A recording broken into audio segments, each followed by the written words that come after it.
Good morning students. आज हम chapter को आगे बढ़ाते हैं।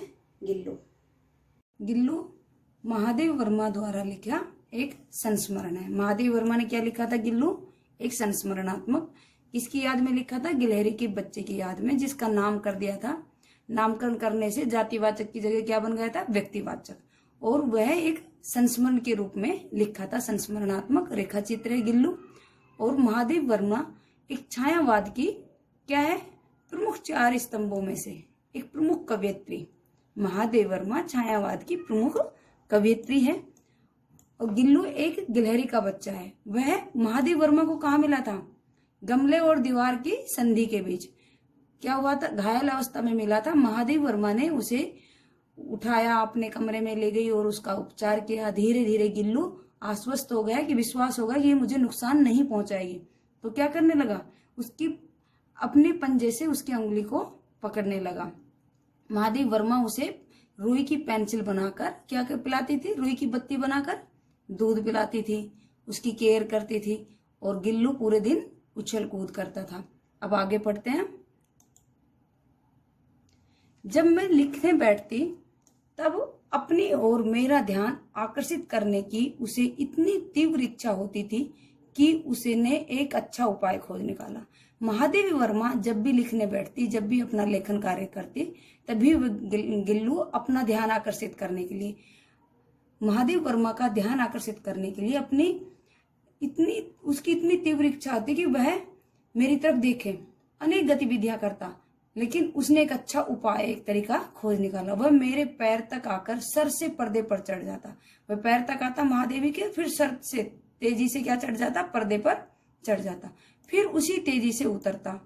उसका यह क्रम दौड़ने का तब तक चलता रहता जब तक मैं उसे पकड़ने के लिए नहीं उठती। जब तक महादेव वर्मा उसे नहीं पकड़ती तब तक उसका यह क्रम चलता रहता। कभी मैं गिल्लू को पकड़कर एक लंबे लिफाफे में इस प्रकार रख देती कि उसके अगले दो पंजों और सिर के अतिरिक्त सारा लघुगात छोटा शरीर, गात का अर्थ क्या होता है? शरीर। छोटा, लघु का अर्थ क्या होता है? छोटा। छोटा शरीर लिफाफे के अंदर के भीतर बंद रहता। उसके दो पंजे और सिर तो उसका कहाँ रहता? बाहर रहता। और पूरा शरीर, छोटा शरीर कहाँ रहता? लिफाफे के अंदर बंद रहता। इस अद्भुत स्थिति में कभी कभी घंटों मेज पर दीवार के सहारे खड़ा रहकर, वो कभी कभी इस अद्भुत स्थिति में कभी घंटों मेज पर दीवार के सहारे खड़ा रहकर वह अपनी चमकीली आंखों से मेरा कार्यकलाप देखा करता था। उसे इससे क्या पता चल रहा है? गिल्लू को महादेव वर्मा का सानिध्य, समीपता उसे अच्छी लगती थी। वह महादेव वर्मा के समीप ही रहना चाहता था, उससे दूर नहीं रहना चाहता था। वह घंटों तक दीवार के सहारे क्या रहता? खड़ा रहता। और वह दो पंजे उसके बाहर होते, दो पंजे के ऊपर वो खड़ा रहता और देखता रहता महादेव वर्मा क्या कार्य कर रही है। और इसे क्या पता चल रहा है? एक वह महादेव वर्मा के पास ही रहना चाहता था, उससे दूर नहीं रहना चाहता था। भूख लगने पर वह चिक चिक कर कर मानो वह मुझे सूचना देता था। अपनी आवाज निकालकर वह सूचना देता कि मुझे भूख लग रही है। काजू या बिस्कुट मिल जाने पर उसी स्थिति में लिफाफे से बाहर वाले पंजों से पकड़कर उसे कुतरता। काजू या बिस्किट महादेव वर्मा उसे दे देती और उसी स्थिति में दो पंजे जो बाहर निकले हुए उन्हीं पंजों से वह कुतरकर उन्हें खाता रहता। फिर पूरा वसंत ऋतु आ गई। वसंत ऋतु में क्या हो जाता है? सब कहीं क्या आ जाती है? हरियाली छा जाती है। तो गिल्लू के जीवन का प्रथम बसंत आया। नीम चमेली की गंध मेरे कमरे में होले होले आने लगी। होले होले धीरे धीरे आने लगी। बाहर की गिलहरियां खिड़की की जाली के पास आकर चिक चिक करके न जाने क्या कहने लगी। बाहर जो गिलहरियां थी वह खिड़की की जाली के पास आकर चिक चिक कर न जाने क्या कहने लगी। उनका खुद की उनकी आवाजें थी, उस आवाज के माध्यम से वह क्या कहने लगी।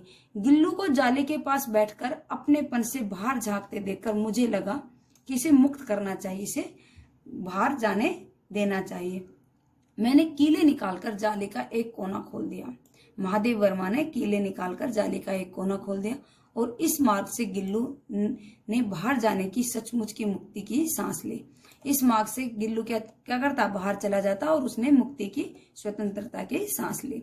इतने छोटे जीव को घर में पले कुत्ते बिल्लियों से बचाना। इतने से छोटे जीव को कौन? गिल्लू एक छोटा जीव है और उसमें उसने घर में क्या पाल रखे थे, कुत्ते भी बिल्ली भी, और उनसे बचाना एक समस्या ही थी।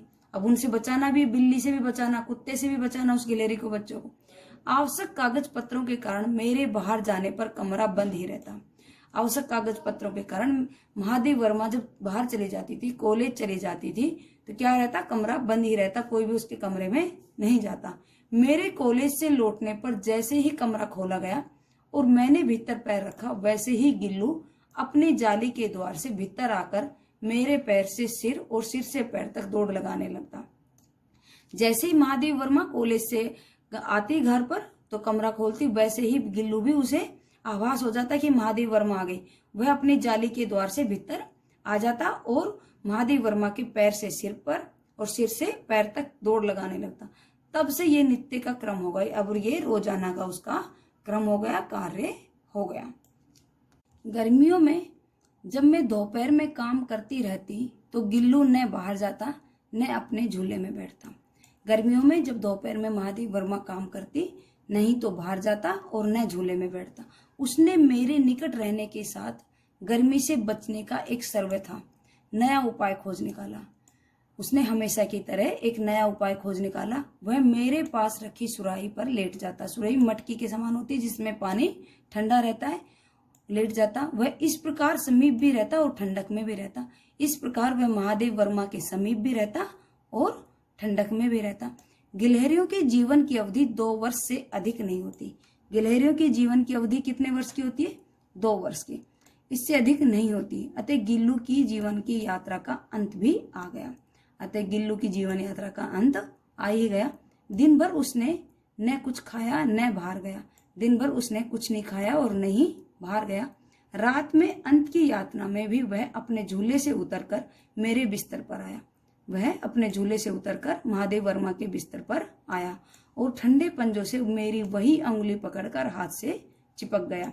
ठंडे पंजों से महादेव वर्मा की वही उंगली जो उसने बचपन में पकड़ी थी। जब बचपन में वह मरणासन स्थिति में था तब उसने उसको पकड़ा था, उसी उंगली को। घायल अवस्था में जब उस उंगली को पकड़ा था, उसी उंगली को पकड़कर उसी के पास चिपक गया, जिसे उसने अपने बचपन की मरणासन मृत्यु के समीप स्थिति के में पकड़ा था। मरणासन मृत्यु के समीप। पंजे इतने ठंडे हो रहे थे कि मैंने जाकर हीटर चलाया और उसे उष्णता, गर्मी देने का प्रयत्न किया।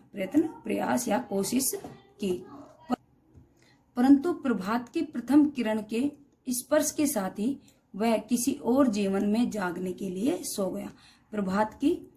प्रभात सूर्योदय की प्रथम किरण के स्पर्श के साथ ही वह किसी दूसरे जीवन में जागने के लिए, दूसरा नया जीवन प्राप्त करने के लिए वह सो गया। मतलब कि सो जाना यहाँ किसके लिए प्रयुक्त हो? उसकी मृत्यु हो गई। उसका झूला उतार कर रख दिया गया और खिड़की की जाली बंद कर दी गई। उसका झूला उतार दिया, किसका? गिल्लू का झूला उतार कर रख दिया गया और खिड़की की जाली बंद कर दी गई। परंतु गिलहरियों की नई पीढ़ी जाली के उस पार चिक चिक करती ही रहती। गिलहरियों की नई पीढ़ी जाली के उस पार चिक चिक करती रहती और सोनजुई पर बसंत आता ही रहता। सोनजुई की बेल पर बसंत आता ही रहता, फूल खिलते ही रहते। सोनजुई की लता के नीचे गिल्लू की समाधि दी गई। सोनजुई की लता के नीचे ही गिल्लू की समाधि दी गई, क्योंकि वो उसकी प्रिय बेल थी। वह कहाँ पर छिपता था महादेव वर्मा को चौंकाने के लिए? या तो फूलदान में, या पर्दे के पीछे, या सोनजुई की लता के पत्तियों के पीछे। तो वहीं पर उसे क्या दी गई? उसकी जड़ में ही उसे समाधि दी गई। इसलिए भी कि उसे वह लता सबसे अधिक प्रिय थी। किसे?